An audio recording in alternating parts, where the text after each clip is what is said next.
본래 이와 같이 북한이 도발을 했을 때는 국방위원회를 열어야 됩니다. 그러나 우리 국회는 지금 상임위원회가 부재한 상태입니다. 그래서 부득이하게 대표님께 건의를 해서 이와 같은 자리를 만들었는데, 오늘 국방부 통일부 장관님과 그리고 대통령실에서도 이렇게 와주셔서 정말로 감사합니다. 저는 40년 군복을 입었고 의정활동도 국방위원회에서만 쭉 해왔습니다. 지난 문정부 5년 동안은 군 질서가 흐트러지고 안보가 위태로운 상황이었습니다. 이제 윤석열 정부가 들어서 군은 빠르게 제자리를 찾아가고 있습니다. 북한의 연이은 미사일 도발과 또 여기에 따른 신속한 NSC 상임위원회를 소집하는 대통령이 직접 참여해서 주재했습니다.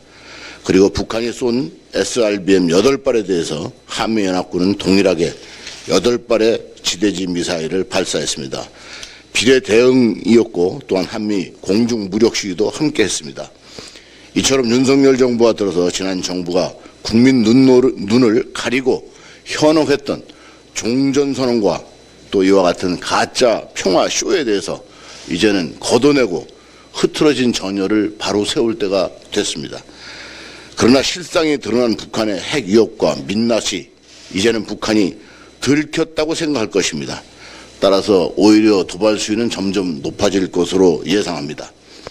어제 보도된 바와 같이 북한이 한경북도 풍계리에 있는 핵실험장에 갱도를 복구했다는 증언들이 나오고 있습니다. 지난 정부의 평화쇼가 북한의 핵 개발을 위한 시간을 벌어주었고 또 이제 7차 핵실험이 임박했다는 상황을 알리고 있는 긴급한 상황입니다. 따라서 우리 정부는 윤석열 대통령이 현충일 추념사에서 밝힌 대로 북한의 어떠한 도발에도 단호하고 엄정하게 대처하고 북한의 핵과 미사일 위협을 억제하면서 보다 근본적인 실질적인 안보 능력을 갖추어 나갈 때라고 봅니다. 먼저 국방개혁 2.0 이렇게 명시되어 있던 지난 5년간의 추진한 계획은 국방소실계획이라고밖에 볼 수가 없습니다. 국방부는 국방개혁 2.0을 완전 백지화하고 새로운 상태에서 출발을 해야 됩니다. 또한 전력증강계획도 전면적으로 재검토해야 됩니다.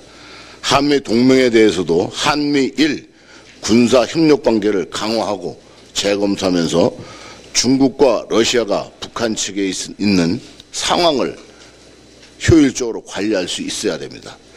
정부 존재 이유가 첫째는 국민들을 지키는 것이고 국방과 안보라는 점은 한시도 잊지 말아야 할 것입니다.